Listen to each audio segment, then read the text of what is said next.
So as per the definition, it is the ratio of distance traveled by the solute from the origin to the distance traveled by the solvent from the origin. अब ये यहाँ पे एक method नया दिखाया हुआ है कि आर एफ वैल्यू कैसे निकालनी है। ये एक टीएलसी प्लेट दिखाई हुई है। यहाँ पे क्या था, ये हमने स्पॉट फिक्स किया जो कि मिक्सचर का स्पॉट है, original spot of the mixture लिखा है यहाँ पे, यानी कि सारे के सारे कंपोनेंट मिक्स्ड फॉर्म में थे। अब क्या हुआ, जब क्रोमेटोग्राफी चलनी शुरू हुई तो मोबाइल फेज़ ने यहाँ से मूव करना शुरू किया ऊपर की तरफ। मोबाइल फेज़ बेसिकली क्या है, सॉल्वेंट है। अब सॉल्वेंट क्या करेगा, डिफरेंट कंपोनेंट्स को ड्रैग करेगा अपने साथ डिफरेंट एक्सटेंट तक।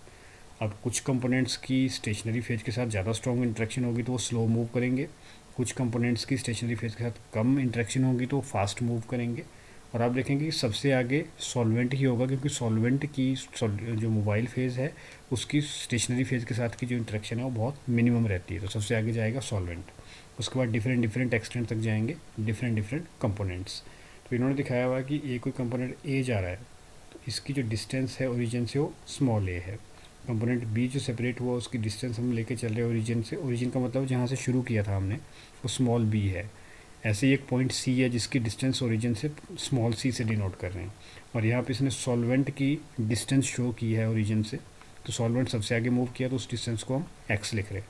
तो अब इन डेफिनेशन या इन डिस्टेंसेस की फॉर्म में अगर हमने आर एफ वैल्यू को एक्सप्लेन करना होगा तो we can say for component a this R F value is small a. Small a is what? It is the distance of the solute or component from the origin to the distance of the mobile phase. तो mobile phase क्या है, mobile phase solvent है, इसकी distance यहाँ पे x है। So value are F value for a is small a over x. Similarly are F value for b it will be small b over x and the are F value for c will be small c over x. I hope it is clear to you now.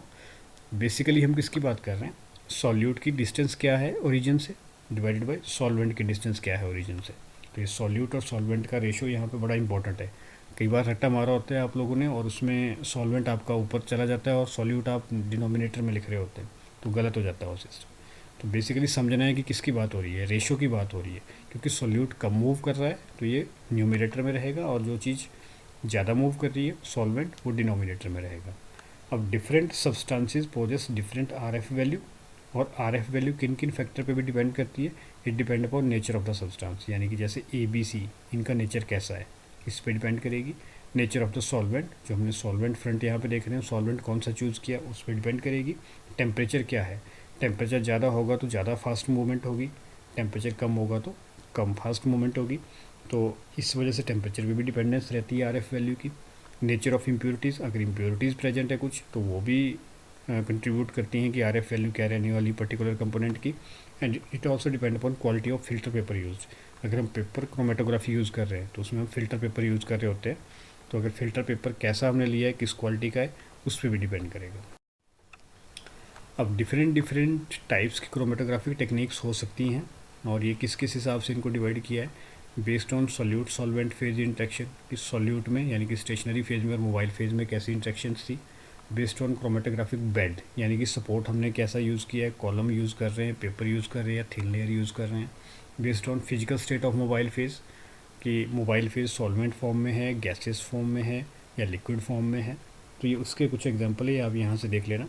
Basically इस chapter में हम जो बात करने वाले हैं, हम इन 3 techniques की बात करेंगे, column chromatography, paper chromatography and TLC thin layer chromatography. तो कॉलम क्रोमेटोग्राफी में आप देख रहे हैं कि जो स्टेशनरी फेज़ है वो सॉलिड फेज़ है और जो मोबाइल फेज़ है वो लिक्विड फॉर्म में रहेगा। और वैसे ही पेपर क्रोमेटोग्राफी में आप देख रहे हैं, अब यहाँ पे इंटरेस्टिंग है कि यहाँ पे स्टेशनरी फेज़ भी लिक्विड होगा और मोबाइल फेज़ भी लिक्विड होगा। थिन लेयर में लिक्विड भी हो सकता है, सॉलिड भी हो सकता है स्टेशनरी फेज़, लेकिन मोबाइल फेज़ इसमें लिक्विड होगा। तो ये थोड़ा सा समझना इंपॉर्टेंट है यहाँ पे। अब हम इन डिफरेंट टेक्निक्स को एक एक करके थोड़ा डिस्क्राइब करने की कोशिश करते हैं। हम अंडरस्टैंड करने की कोशिश करेंगे कि इनके बेसिक प्रिंसिपल क्या रहते हैं।